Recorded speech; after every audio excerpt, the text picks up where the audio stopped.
Stanislas Delavergne, bonjour. Bonjour. Ravi de vous accueillir dans les studios de Radio Fidélité. Vous êtes là parce que vous êtes le chef de chœur, chef de la maîtrise de Laval. Oui, et même directeur, c'est-à-dire qu'en c'est plus, un titre de directeur. En plus de on va dire d'être chef des chœurs de la maîtrise, en tout cas pour l'instant on n'a que des chœurs d'enfants. La direction suppose qu'on harmonise et qu'on dirige toute la partie artistique, c'est-à-dire le choix des programmes, la dynamique artistique qu'on veut lancer, les concerts qu'on va donner, où, comment, de quelle manière, avec quelle esthétique, etc. Donc j'ai à la fois le titre de directeur et chef des chœurs et tout ce qui s'ensuit. Très bien. Alors on va parler un petit peu plus tard de la maîtrise. D'abord parlons de vous. Évidemment, vous êtes musicien oui. Professionnel. Oui, je suis chanteur professionnel, puisque j'ai passé tous mes examens et tous mes cycles dans les conservatoires supérieurs parisiens, notamment, après avoir débuté en maîtrise à Rennes, étant petit. Et je suis donc professionnel, et également avec un cursus de direction de chœur qui me permet d'assurer cette mission ici à Laval, pour le diocèse, au sein de la maîtrise. Très bien. Donc Laval, parce que vous habitez Laval, tout simplement. Tout simplement. Donc voilà. Et donc la maîtrise, c'est le curé de la paroisse d'alors, puisqu'il a changé cette année. C'est Dom Pierre-Antoine qui vous a fait venir. C'était une initiative en 2021 de Dom Pierre-Antoine. Vous savez que la maîtrise de la cathédrale de Laval, et donc du diocèse, avait été créée il y a très longtemps, et s'était arrêté dans les années 70-80 parce que le chanoine en place ne voulait plus en entendre parler. Et donc elle a été remontée en 2021 à l'initiative de Pierre-Henri Fouilleul et de Dom Pierre-Antoine. Ils ont fait venir une jeune chef qui est assez brillante à Laval pour cela. Et après 2 ou 3 années de travail, ils m'ont proposé de prendre sa suite à la direction. Et le nouveau curé de la cathédrale est tout à fait enthousiaste aussi, dont Bertrand de Castelbajac, dans cette initiative. Et je crois que Monseigneur l'évêque l'est tout autant. Alors très bien, vous avez dit que pour l'instant ce n'est qu'une maîtrise d'enfants. Donc on va en parler tout de suite, mais... diriger des enfants, c'est pas du tout la même chose que j'ai vu que vous aviez dirigé chœurs d'étudiants, des chœurs d'adultes, etc. Donc vous avez une grande expérience en tant que chef de chœur, oui. Mais chef de chœur d'enfants, c'est pas du tout la même chose. C'est très différent. Alors à la fois sur le plan théorique et donc l'enseignement qu'on donne, on y retrouve la même chose puisque je forme des enfants comme je forme des adultes, c'est-à-dire que on fait de la technique vocale, on fait de la lecture de partitions, on fait du travail d'analyse, on va dire basique, en tout cas pour chanteurs.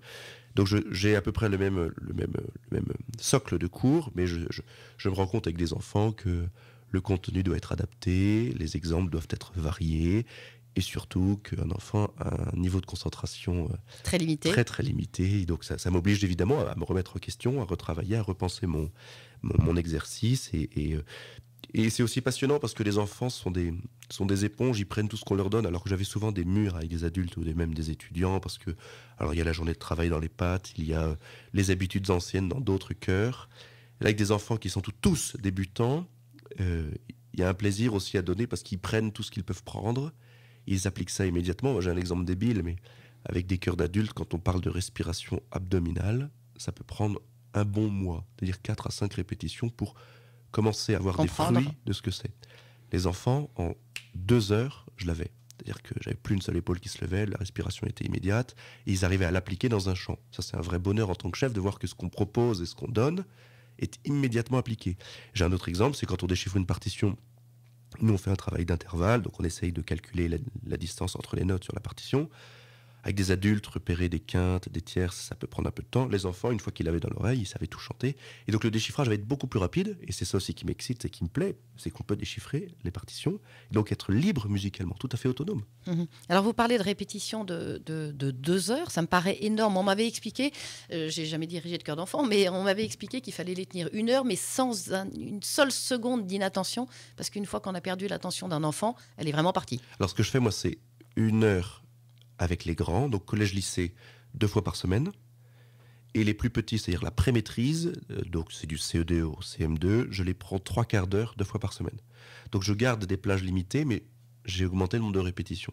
Donc moi, au total, effectivement, j'ai 2 heures de musique 2 fois par semaine, mais eux, oui, on a réduit fractionné. le créneau. Ouais. C'est fractionné. Parce qu'effectivement, et puis il ne faut pas oublier qu'ils ont eu 7 heures de cours, qui sont épuisés, ça se sent dans leur manière de se tenir, dans leur rapport aux autres.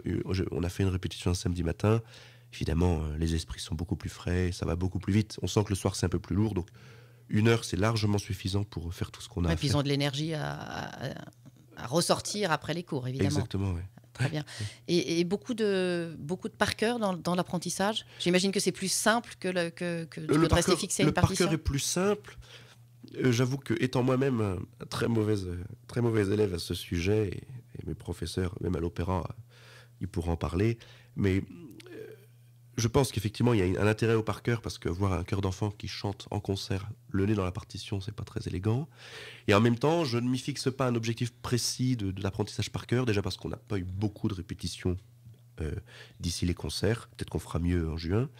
Et surtout, j'attends beaucoup plus de technique et de notes que de par cœur. C'est-à-dire que je m'intéresserai plus à la musique qu'au texte, dans le rapport qu'on a, non pas dans le rendu. Et deuxième point, ça c'est tout à fait technique, c'est que tenir une partition nous oblige aussi à ouvrir les côtes et donc être beaucoup plus sur le souffle. Donc d'un point de vue très technique, chanteur, il y a un côté intéressant à avoir une partition dans les mains. Mmh. C'est moins esthétique, donc on travaille aussi à ce que la partition soit juste un repère et non pas une source de stress et qui nous empêche de regarder le chef. Mais j'aime bien. D'ailleurs, mes enfants également travaillent assis, car techniquement, c'est important de travailler assis. Beaucoup de chœurs vous diront non, je me mets debout parce qu'il y a des notes aiguës. Non, on travaille assis, surtout quand il y a des notes aiguës. Oui. Donc on se met debout une fois que c'est prêt. Voilà, on se met debout quand c'est prêt, quand on fait un filage, donc quand on va du début à la fin sans s'arrêter, qu'on regarde ce que ça donne. Mais sinon, les enfants chantent assis avec des partitions dans les mains, parce qu'il y a aussi des habitudes à prendre en tant que chanteur, assis avec une partition, regarder le chef et comment se comporter avec. Savoir tenir la partition et pouvoir poser son regard au-dessus. La ligne d'horizon. La ligne d'horizon qui va vers le chef de chœur. Avec vous, c'est pas très compliqué parce que vous ne mesurez pas 1m50. Non, je fais 2 mètres. Je suis un peu gros. Non, mais je me donne. Je fais aussi des grands gestes parfois pour me faire remarquer. Et c'est vrai que plus l'année avancera, plus je réduirai les gestes pour que leur attention soit plus accrue. Et que comme tous les gestes veulent dire quelque chose, on n'est pas juste là pour faire atterrir les avions. Eh bien, qu'ils aient aussi des repères et que ce soit plus moi qui vais à leur regard, mais que leur regard s'intéresse vraiment à ce que je propose et qu'on fasse ensemble de la musique et non plus des notes, bêtement. Je cherche pas, moi, à faire un chœur pour un chœur. C'est pas parce qu'on a des voix d'enfants que ça va être magnifique. Il y a plein de maîtrises très connues en France qui font des choses absolument très moches, mais parce que ce sont des enfants, on leur pardonne tout. J'attends, moi, des maîtrisiens de Laval, qu'on fasse quelque chose de très joli. Et pour faire des choses très jolies, il faut de l'exigence et il faut travailler avec ardeur nos partitions et tous les projets qu'on mène. Donc ça demande quand même aussi beaucoup de rigueur de la part des parents, parce que 2 répétitions par semaine, ce sont des conduites, oui. J'imagine. Alors Laval n'est pas une très très très très grande ville, mais c'est quand même, il faut que maman dépose les enfants. Voilà, j'ai une chance inouïe d'avoir des parents extrêmement compréhensifs qui étaient présents lors des auditions des enfants, donc à qui on a présenté ces contraintes logistiques et qui les ont acceptées. Et tous les enfants sont là tout le temps et c'est une vraie chance pour nous. Ils acceptent même que leurs enfants, comme lundi dernier, participent à des événements d'ampleur le soir, que leurs enfants soient également présents aux concerts qui ont lieu le soir. Donc ça bouleverse un équilibre familial. J'ai même moi connu quand j'étais enfant, mes parents scoltinaient des trajets en voiture alors que j'étais le seul musicien de la maison. Donc je sais que c'est une chance aussi pour les enfants, mais que les parents peuvent vivre ça comme une contrainte et je les en remercie vivement. Et vous incitiez les enfants à remercier également leurs parents ? Oui, le plus possible.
Alors, question répertoire. On parle de maîtrise de la cathédrale. Est-ce que vous ne chantez que de la musique sacrée ou parfois vous lâchez un peu en récréation avec un peu de musique profane ? Alors, c'est la commande qui m'a été faite. On m'a demandé de ne faire que de la musique sacrée. Donc, d'éduquer les enfants au répertoire sacré. Et au répertoire liturgique, j'imagine, puisque Et vous au êtes répertoire destiné à liturgique. accompagner la liturgie. Oui, alors à l'origine, ils voulaient simplement faire... ils ont appelé ça maîtrise parce que c'est plus facile, mais effectivement, la maîtrise est censée accompagner la liturgie. Là, du fait de l'effectif réduit, puisque je n'ai que 20 petits chanteurs, je ne peux pas m'engager sereinement dans l'accompagnement des liturgies, que ce soit en la cathédrale ou ailleurs dans le diocèse. Toujours est-il que nous avons pour ambition prochaine d'être présents dans le cadre liturgique, à la fois là au cœur du diocèse dans la cathédrale, mais pourquoi pas aller irradier, inonder les toutes petites paroisses qui parfois ont besoin aussi d'avoir un vent de fraîcheur ou d'avoir un chœur qui se présente et qui propose autre chose. Ça veut dire que ce sera mieux, c'est-à-dire que ce sera différent et que peut-être d'autres pourront prier différemment, etc. Donc on a cette partie très liturgique et il faut que les enfants soient aussi formés à la liturgie. Donc je leur donne cette partie un peu, pas de maîtrise de chapelle, mais quasiment, et du répertoire plus classique. Mais rappelons-nous aussi que le répertoire classique avait vocation à s'intégrer dans le cadre liturgique, ce qu'on appelait les motets de l'époque. Si d'ailleurs vous tournez un peu vers les messes dites traditionnelles, dans le rite extraordinaire, vous remarquerez qu'il y a certes du grégorien, mais que entre chaque partie de la messe, il y a ce qu'on appelle des motets. Ils reprennent tout à fait des pièces du répertoire, c'est-à-dire des pièces de musique classique sacrée, et qui s'intègrent tout à fait, ou bien dans le cadre d'un concert, ou dans une liturgie. Mhm. Et donc d'aller irradier, comme vous dites, dans les paroisses satellites de Laval, puisque nous sommes dans le diocèse de Laval, est-ce que ça ne va pas demander un surcroît de travail, Enfin, c'est énorme de se dire que peut-être tous les 15 jours, vous serez dans une paroisse différente. C'est l'objectif qu'on se fixe. Il ne faut pas oublier que l'ensemble des maîtrises qui existent en France, qui sont liées à un diocèse, ont cette demande-là d'être présente. Moi, je souhaite qu'on aille au-delà parce que vous n'êtes pas sans savoir que dans Laval, la proposition liturgique est dense, qu'il y en a pour tous les goûts, il y en a pour tout le monde, c'est très riche. Et peut-être qu'ailleurs, on a aussi besoin d'avoir ce genre de proposition. On est aussi, alors ce qu'on disait dans l'ancien temps, c'est la livrée de l'évêque. Donc, non pas qu'on veuille suivre l'évêque partout où il va, mais en tout cas, on souhaite le suivre dans cette dimension diocésaine et se faire connaître là-dessus aussi, parce qu'on peut proposer des très belles choses. Là, on n'a qu'un cœur d'enfant, mais le jour où on aura un cœur d'adulte, ou la manière dont ça se construira, on pourra aller plus loin dans les propositions. Cette année, par exemple, nous nous sommes présentés au rassemblement diocésain des servants d'hôtel et servants d'assemblée en octobre. Nous avons animé la messe. Nous avons animé la messe également, enfin co-animé, puisqu'il y avait d'autres chœurs qui étaient présents. D'ailleurs, ça nous rassure. Lors de la procession de l'Immaculée Conception, donc en la basilique d'Avenières. Et nous aimerions effectivement, par exemple, être présents et chanter lors la messe de la Seine, jeudi saint, à Saint-Vénérand, et pourquoi pas à l'office de la Passion, le vendredi saint, donc à la cathédrale. Mais tout ça se discute, ce sont aussi les vacances scolaires, donc il y a tant de contraintes que je vais devoir Oui, c'est compliqué. ajuster. Ouais. C'est compliqué. Mais non, mais le but, c'est d'irradier, le but, c'est de se faire connaître, mais c'est même pas d'un point de vue commercial ou de recrutement, c'est qu'on a besoin de beau, et c'est notre vocation propre, en tant que chœur, et notamment chœur liturgique, de faire du beau. Certains veulent faire de la paix, certains veulent faire de... Nous, on est là pour le beau, et c'est tout ce qui compte. Et alors, si vous créez un chœur d'adultes à côté, c'est un chœur qui chantera avec les enfants, toujours avec les enfants, ou il y aura vraiment une maîtrise d'adulte qui aura sa propre vie de chœur, le chœur des enfants qui aura sa propre vie de chœur? Bah, un peu comme à Paris, Nantes ou même ou ailleurs, les deux chœurs sont dissociés, tant dans leur activité que dans leur répertoire. On ne peut pas faire la même chose avec des enfants qu'avec des adultes, tout simplement parce que leur oreille n'est pas suffisamment développée par rapport à... Vous écoutez par exemple ce qu'ont improvisé les titulaires de l'orgue de Notre-Dame de Paris lors de la réouverture. Des oreilles peu averties ont trouvé ça moche. Parce que c'est un langage musical qui est très compliqué. Mais c'est un langage musical Mais qui c'est vit. Un langage musical qui vit. C'est une vraie vie. Exactement. Oui, j'ai entendu en effet les critiques sur les improvisations des 4 organistes, là, entre Olivier Latry, Thibaut Fajol, Philippe Lefebvre et je crois que c'était Yves Castagna. Non, c'était Dubois. Vincent Dubois. Mais en effet, la musique vit. Exactement. Donc, mais il y a des différents langages de musique. Les gens savent qu'on commence avec la musique très primitive du grégorien, il y a 7 notes, on est sur des modes, on passe à Bach qui va codifier tout ça. Aujourd'hui, on a de la musique en harmonique, pentatonique, on revient en fait à des formes primitives extrêmement ornées, dans de la tonalité, enfin c'est très très complexe à entendre. Ouais. Et les enfants n'ont pas du tout l'oreille pour entendre ça. Donc nous faisons de la musique. Et les adultes non plus, les adultes non formés non plus. Non formés non plus. Donc je pense que mettre des adultes tout le temps avec des enfants dans le cadre de la maîtrise, c'est pas une bonne idée. que ça ne va pas les aider à progresser tous chacun à leur rythme, et surtout que des voix d'enfants par rapport à des voix de femmes,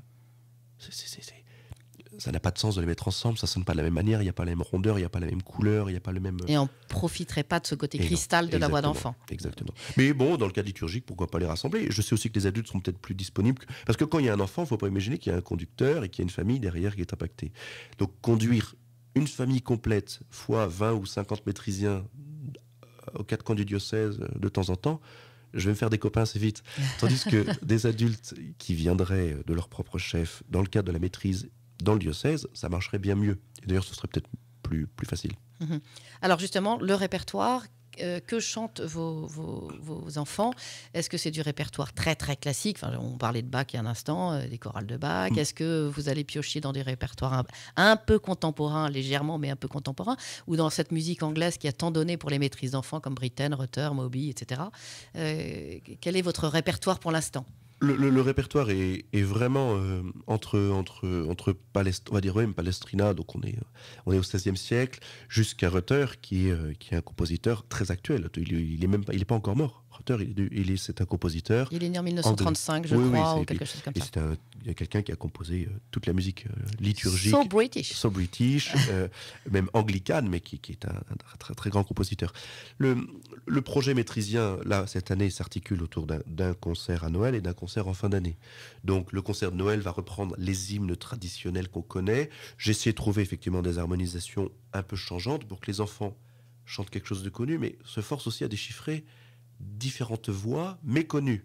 Parce que souvent, on entend, vous prenez un exemple, ça parle à tout le monde, vous prenez un Notre Père, tout le monde connaît par cœur le Notre Père de Rimsky-Korsakov, celui de Xavier Darras peut-être. Voilà, ou même récemment de Thomas Hospital. Bon, il y a 4 voix qui sont classiques, tout le monde les connaît.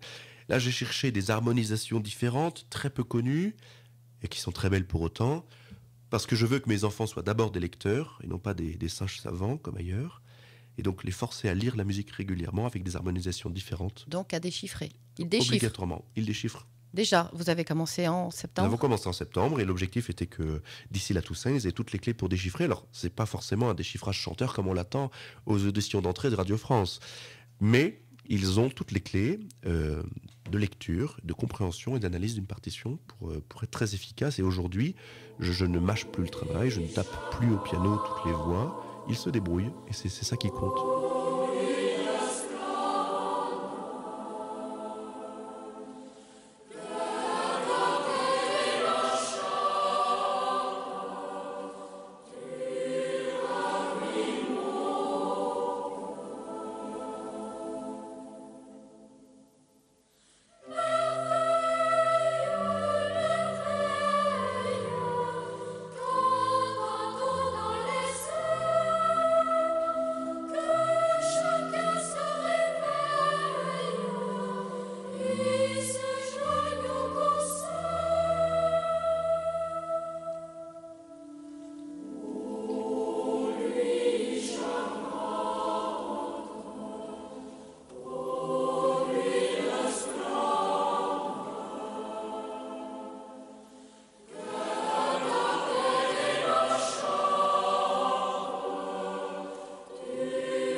Alors, vous avez parlé de concert de fin d'année, donc ça, j'imagine que c'est en juin, oui. Mais vous avez aussi parlé de concert de Noël, et là, c'est maintenant. Alors, dites-nous, vous allez vous produire là très bientôt. Oui, on se produit dans un premier temps à Saint-Vénéran le 18, donc mercredi 18. Donc ça, c'est dans Laval. Dans Laval, à 20h. Le 18, mercredi 18 soir. décembre à 20h. Quelques heures auparavant, on sera passé pour un concert privé à Saint-Julien, donc pour les résidents de l'espace Saint-Julien, et même les enfants qui sont dans le coin. Et nous irons également à Château-Gontier, à l'église Saint-Rémy, le lendemain, le jeudi 19, à 20h également.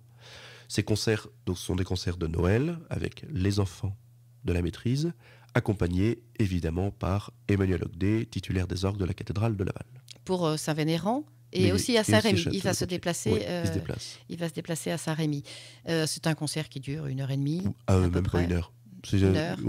55 minutes à tout casser.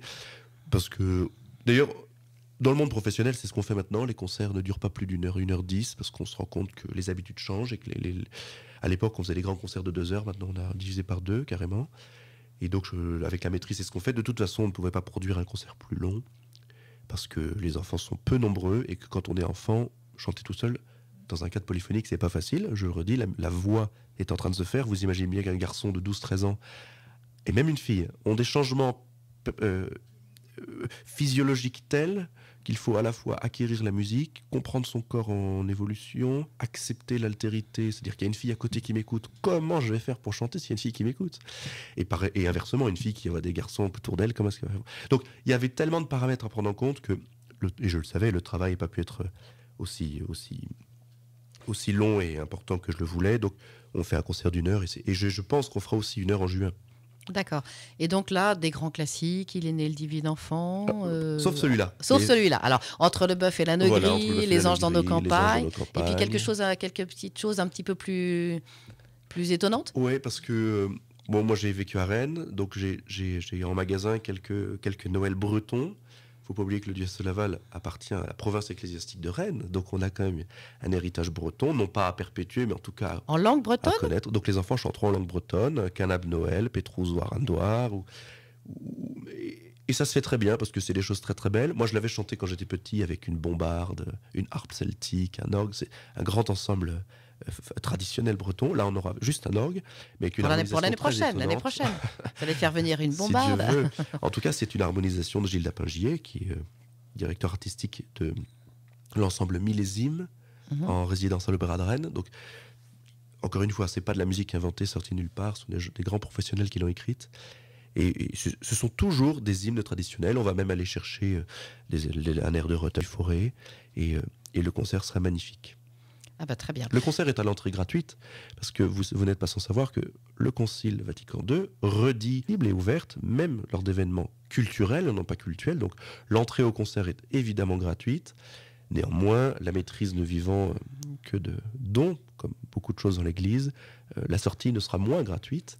Donc on aura évidemment des paniers de quêtes, mais également des paniers de quêtes connectés. Donc on se modernise. Donc si vous n'avez pas de liquide, ça marche aussi. Pas besoin de venir avec son billet. Donc on est ouvert à tous les dons parce que le but c'est, moi je le redis, je suis professionnel, l'organiste l'est tout autant, donc il y a des frais inhérents à cette organisation du concert. Et puis la maîtrise, au-delà de ça, a besoin de vivre, d'avancer, de pourquoi pas acheter des partitions, etc. Alors je redis que le mercredi 18 décembre à 20h à l'église Saint-Vénérand dans Laval, donc la maîtrise de la cathédrale qui offre un concert de Noël accompagné d'Emmanuel Hug, des titulaires de l'orgue de la cathédrale de Laval, et le lendemain, le jeudi 19 décembre, à 20h également à l'église Saint-Rémy de Château-Gontier, avec les mêmes protagonistes, si je puis dire.